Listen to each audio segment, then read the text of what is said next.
All right, we got Amazing Spider-Man number 12. And that's right, I'm putting a comic review over on this channel. I know I've done it here and there. I just want to put some videos up over here. Like I said, I deleted so many on this channel that, you know, it really hurt the algorithm. So I'm slowly trying to build it back up. It's going to take some time. That's why I'm kind of focusing on the second channel a little bit more because it's on a roll. But I do want to put some stuff over there and here. I am going to eventually make one of them purely comics, probably the second channel.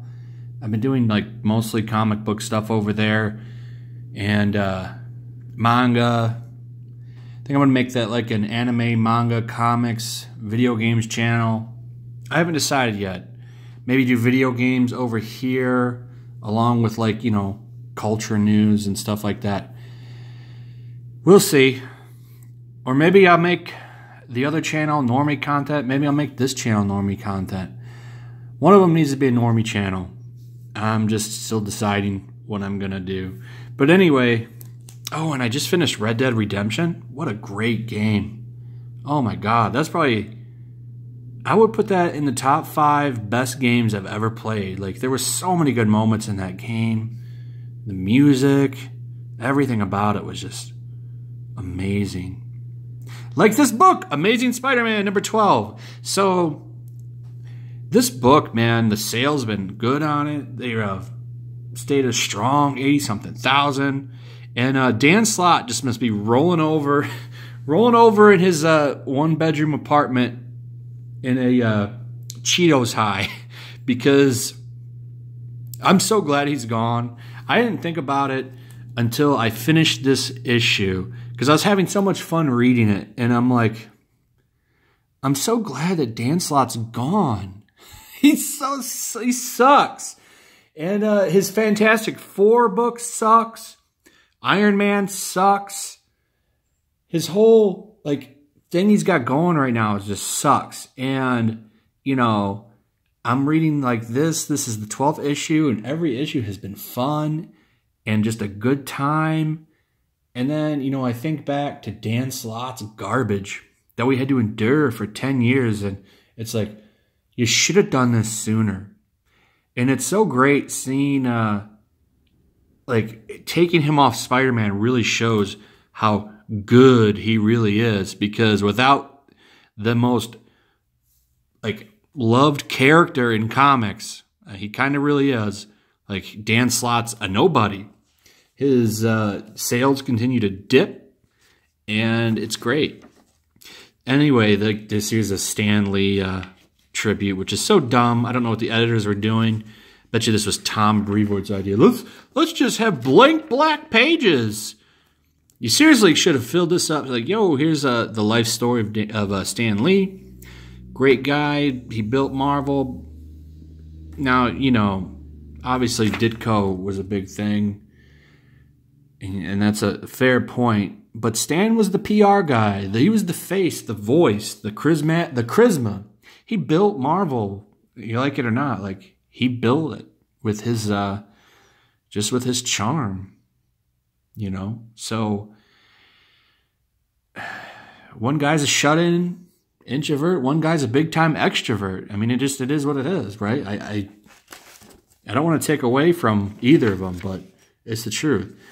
But this issue, I'm gonna give it a good 3 out of 5. If you don't want to know what happens in it and stuff, that's not a bad thing. Being good, considering every issue has been consistently good. They've all been fun. Like, I have fun reading this, right? It's not like deep drama. It's just a fun book, which is really, you know, Spider-Man should be fun most of the time.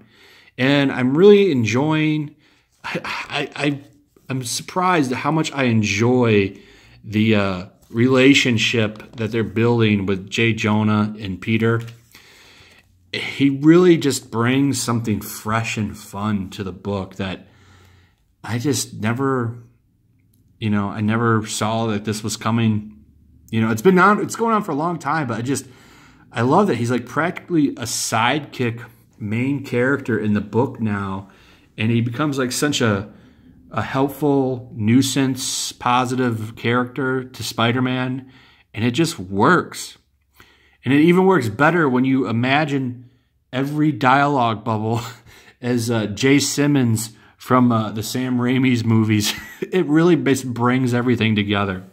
But basically the whole plot of this is Arcade has them in like a fun house, and he's using some hallucinogens to pretty much share memories. We get like a life story of J. Jonah.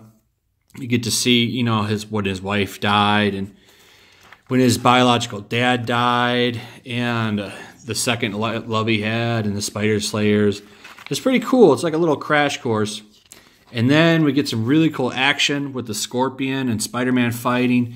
J. Jonah ends up taking over a Spider Slayer, and they get into a fight, and he helps them. And the ending's kind of dumb. I don't know. It's like a giant robot of Jonah. But I mean, that's pretty much it in a nutshell. Like, nothing really major happens. But one thing I do like, that I got to give it to Nick Spencer. He does a really good job like keeping new people focused. So like, let's say you just picked this comic up. You didn't read the last one because this is the second one in the new arc, right? So you get a 3-panel recap that tells you the story of what's going on. Like, you can literally get the gist of the story right there. And it flows in from the main story. He works it in.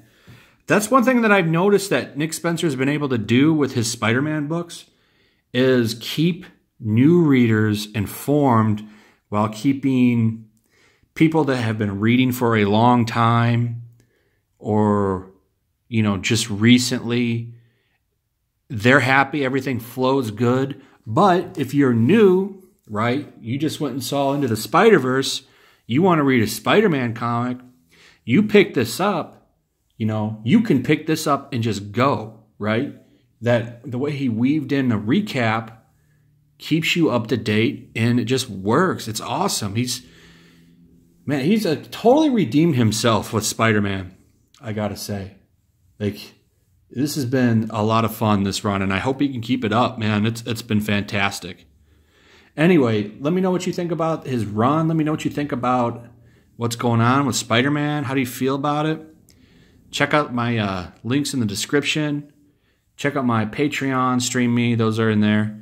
And like, subscribe, hit the notification bell, all that fun stuff. And I'll see you again soon. They release these really fast, so seems like we get at least 2 a month. They just released this one last week, so who knows when the next one's coming. Anyway, I'll keep buying them as long as they're still good like this. Anyway, see ya.